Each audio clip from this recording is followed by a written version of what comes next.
ಪ್ರಿಯರೇ, ದಿನದ ಬದುಕಿಗೊಂದು ಕ್ರಿಸ್ತನ ಈ ದನಿ ನಮ್ಮೆಲ್ಲರಿಗೂ ಪ್ರೇರಣೆ ಆಗಲಿ. ಪೂಜಾ ವಿಧಿಯ ಸಾಧಾರಣ ಕಾಲದ 18ನೆಯ ವಾರ, ಆಗಸ್ಟ್ 4, 2026 ಮಂಗಳವಾರ. ಮತ್ತಾಯನು ಬರೆದ ಪವಿತ್ರ ಶುಭ ಸಂದೇಶದಿಂದ ವಾಚನ. 15ನೇ ಅಧ್ಯಾಯ 1-2, 10-14 ವಚನಗಳು. ಆ ಕಾಲದಲ್ಲಿ ಜೆರುಸಲೇಮಿನಿಂದ ಫರಿಸಾಯರು, ಧರ್ಮಶಾಸ್ತ್ರಿಗಳು ಯೇಸುವಿನ ಬಳಿಗೆ ಬಂದು, ನಿನ್ನ ಶಿಷ್ಯರು ಪೂರ್ವಜರಿಂದ ಬಂದ ಸಂಪ್ರದಾಯಗಳನ್ನು ಮೀರುವುದೇಕೆ? ಅವರು ಊಟಕ್ಕೆ ಮುಂಚೆ ಶುದ್ಧಾಚಾರಕ್ಕೆ ಅನುಗುಣವಾಗಿ ಕೈ ತೊಳೆದುಕೊಳ್ಳದೆ ಊಟ ಮಾಡುವುದೇಕೆ ಎಂದು ಕೇಳಿದರು. ಅನಂತರ ಯೇಸು ಜನರನ್ನು ತಮ್ಮ ಬಳಿಗೆ ಕರೆದು, ನಾನು ಹೇಳುವುದನ್ನು ಕೇಳಿ ಚೆನ್ನಾಗಿ ತಿಳಿದುಕೊಳ್ಳಿರಿ. ಬಾಯೊಳಕ್ಕೆ ಹೋಗುವಂಥದ್ದು ಮನುಷ್ಯನನ್ನು ಕಲುಷಿತಗೊಳಿಸುವುದಿಲ್ಲ, ಬಾಯೊಳಗಿನಿಂದ ಹೊರಕ್ಕೆ ಬರುವಂಥದ್ದೇ ಮನುಷ್ಯನನ್ನು ಕಲುಷಿತಗೊಳಿಸುತ್ತದೆ ಎಂದು ಹೇಳಿದರು. ಆಗ ಶಿಷ್ಯರು ಹತ್ತಿರಕ್ಕೆ ಬಂದು, ನಿಮ್ಮ ಮಾತನ್ನು ಕೇಳಿ ಫರಿಸಾಯರು ಬಹಳ ಬೇಸರಗೊಂಡಿದ್ದಾರೆಂದು ನಿಮಗೆ ತಿಳಿಯಿತೆ ಎಂದರು.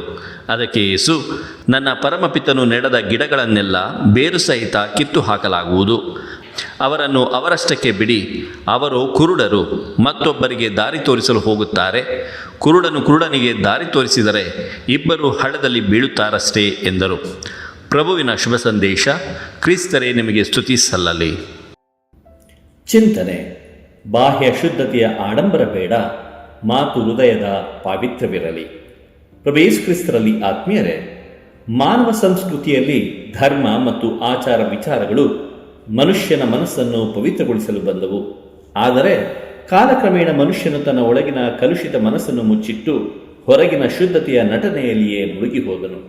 ಇಂದಿನ ಶುಭ ಸಂದೇಶದಲ್ಲಿ ಯೇಸು ಸ್ವಾಮಿ ಧರ್ಮದ ಹೆಸರಿನಲ್ಲಿ ನಡೆಯುತ್ತಿದ್ದ ಈ ಕಪಟತನವನ್ನು ಕಟುವಾಗಿ ಖಂಡಿಸುತ್ತಾರೆ.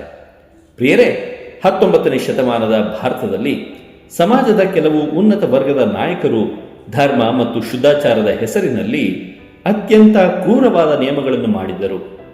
ಕೆಳವರ್ಗದ ಜನರು ಬಾವಿಯ ನೀರನ್ನು ಮುಟ್ಟುವಂತಿರಲಿಲ್ಲ. ಮೇಲ್ವರ್ಗದವರ ಕಣ್ಣಿಗೆ ಬಿದ್ದರೆ ಮೈಲಿಗೆ ಆಗುತ್ತದೆ, ಅಶುದ್ಧವಾಗುತ್ತದೆ ಎಂದು ಭಾವಿಸಲಾಗುತ್ತಿತ್ತು. ಬಾಹ್ಯ ಶುದ್ಧತೆಗೆ ಎಷ್ಟು ಪ್ರಾಮುಖ್ಯತೆ ಇತ್ತೆಂದರೆ ಮನುಷ್ಯತ್ವವೇ ಅಲ್ಲಿ ಸತ್ತು ಹೋಗಿತ್ತು. ಇಂತಹ ಸಂದರ್ಭದಲ್ಲಿ ಸಾಮಾಜಿಕ ಕ್ರಾಂತಿಕಾರಿ ಮಹಾತ್ಮ ಜ್ಯೋತಿರಾವ್ ಫುಲೆ ಮತ್ತು ಅವರ ಪತ್ನಿ ಸಾವಿತ್ರಿಬಾಯಿ ಫುಲೆ ಅವರು ಈ ಬಾಹ್ಯ ಆಚಾರಗಳ ವಿರುದ್ಧ ತಿರುಗಿಬಿದ್ದರು. ಫುಲೆ ಅವರು ಹೇಳಿದರು, ಯಾವ ಧರ್ಮವು ಒಬ್ಬ ಮನುಷ್ಯನನ್ನು ಮುಟ್ಟಿದರೆ ಮೈಲಿಗೆಯಾಗುತ್ತದೆ ಎಂದು ಹೇಳುತ್ತದೆಯೋ ಅದು ದೇವರ ಧರ್ಮವಾಗಿರಲು ಸಾಧ್ಯವಿಲ್ಲ.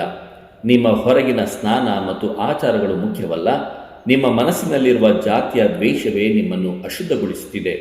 ಅವರು ತಮ್ಮ ಮನೆಯ ಕುಡಿಯುವ ನೀರಿನ ಬಾವಿಯನ್ನು ಎಲ್ಲರಿಗಾಗಿ ಮುಕ್ತಗೊಳಿಸಿದರು.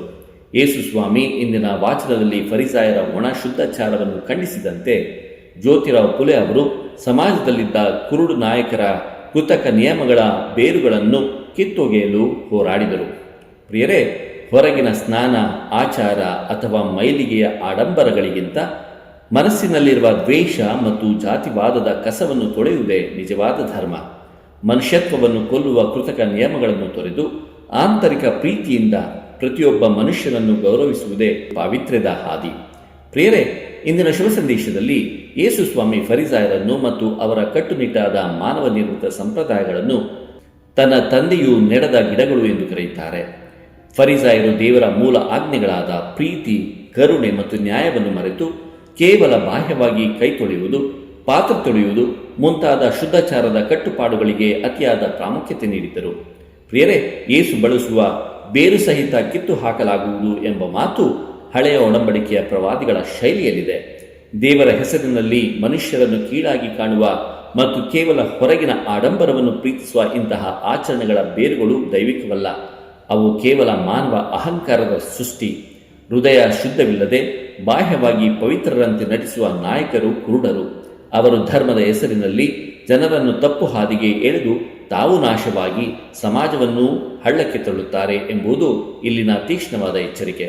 ಪ್ರಿಯರೇ, ಇಂದಿನ ಶುಭ ಸಂದೇಶವನ್ನು ಹೇಗೆ ಅರ್ಥೈಸಿಕೊಳ್ಳುವುದು?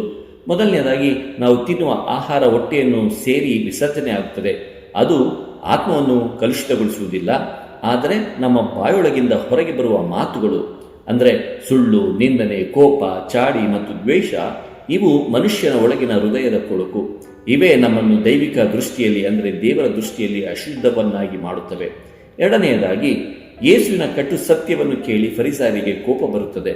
ಪ್ರಿಯರೇ, ಸತ್ಯವು ಯಾವಾಗಲೂ ಅಹಂಕಾರಿಗಳಿಗೆ ಮತ್ತು ತಪ್ಪು ಹಾದಿಯಲ್ಲಿರುವವರಿಗೆ ಬೇಸರ ತರುತ್ತದೆ. ಇನ್ನು ಮೂರನೆಯದಾಗಿ, ಸತ್ಯದ ಅರಿವಿಲ್ಲದ, ಕರುಣೆಯಿಲ್ಲದ ನಾಯಕರು ಧರ್ಮ ಅಥವಾ ಸಮಾಜವನ್ನು ಮುನ್ನಡೆಸಲು ಹೋದರೆ ಇಡೀ ಸಮಾಜವೇ ಪತನದ ಹಳ್ಳಕ್ಕೆ ಬೀಳುತ್ತದೆ ಅಲ್ಲವೇ? ಪ್ರಿಯರೇ, ಇಂದಿನ ಶುಭ ಸಂದೇಶವನ್ನು ನಮ್ಮ ದಿನನಿತ್ಯದ ಜೀವನದಲ್ಲಿ ಹೇಗೆ ಜೀವಿಸುವುದು? ಮೊದಲನೆಯದಾಗಿ, ನಾವು ಮುಂಜಾನೆ ಎದ್ದು ಪ್ರಾರ್ಥನೆ ಮಾಡುತ್ತೇವೆ, ಚರ್ಚಿಗೆ ಹೋಗುತ್ತೇವೆ, ಉಪವಾಸ ವ್ರತಗಳನ್ನು ಮಾಡುತ್ತೇವೆ. ಇದು ಬಾಯೊಳಗೆ ಹೋಗುವ ಮತ್ತು ಬಾಹ್ಯ ಅಶುದ್ಧತೆಯ ವಿಷಯ. ಆದರೆ ದಿನವಿಡೀ ನಮ್ಮ ಬಾಯಿಯಿಂದ ಹೊರಡುವ ಮಾತುಗಳು ಎಂಥದ್ದಾಗಿರ್ತವೆ? ನಮ್ಮ ಕಚೇರಿಗಳಲ್ಲೋ ಅಥವಾ ಮನೆಯಲ್ಲೋ ಇತರರನ್ನು ನಿಂದಿಸುವುದು, ಕೀಳಾಗಿ ಕಾಡುವುದು, ಸುಳ್ಳು ಸಾಕ್ಷಿ ಹೇಳುವುದು ಮಾಡುತ್ತಿದ್ದರೆ ನಮ್ಮ ಪ್ರಾರ್ಥನೆ ವ್ಯರ್ಥ. ನಮ್ಮ ಮಾತುಗಳು ಸದಾ ಇನ್ನೊಬ್ಬರಿಗೆ ಆಶೀರ್ವಾದ ನೀಡುವಂತಿರಬೇಕೇ ಹೊರತು ಶಾಪವಾಗಬಾರದು. ಇನ್ನು ಎರಡನೆಯದಾಗಿ, ಇಂದು ನಮ್ಮ ಚರ್ಚ್ಗಳಲ್ಲಿ ಅಥವಾ ಕೌಟುಂಬಿಕ ಆಚರಣೆಗಳಲ್ಲಿ ಕೆಲವು ಸಣ್ಣ ನಿಯಮಗಳಿಗೆ ನಾವು ಕೊಡುವಷ್ಟು ಪ್ರಾಮುಖ್ಯತೆಯನ್ನು ಮನುಷ್ಯನ ಪ್ರೀತಿ ಮತ್ತು ಕರುಣೆಗೆ ಕೊಡುವುದಿಲ್ಲ.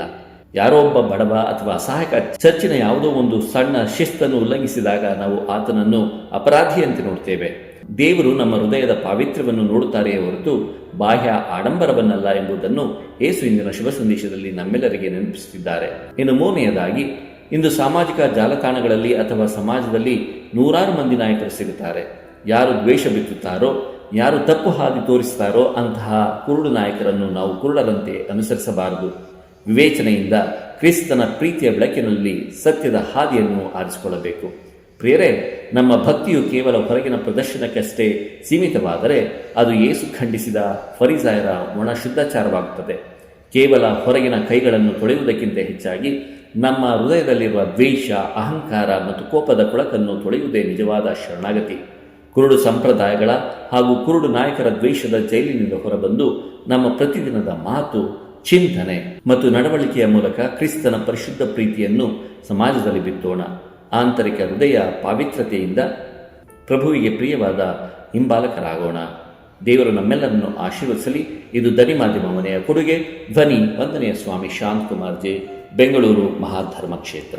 ಪ್ರಿಯರೇ, ಈ ಚಾನೆಲ್ ಅನ್ನು ಸಬ್ಸ್ಕ್ರೈಬ್ ಮಾಡಿ ಪ್ರತಿದಿನ ದೇವರ ವಾಕ್ಯವನ್ನು ಆಲಿಸುತ್ತಾ ಅದನ್ನು ಇತರರೊಂದಿಗೆ ಹಂಚಿಕೊಳ್ಳಲು ನಮಗೆ ನೆರವಾಗಿರಿ. ಧನ್ಯವಾದಗಳು.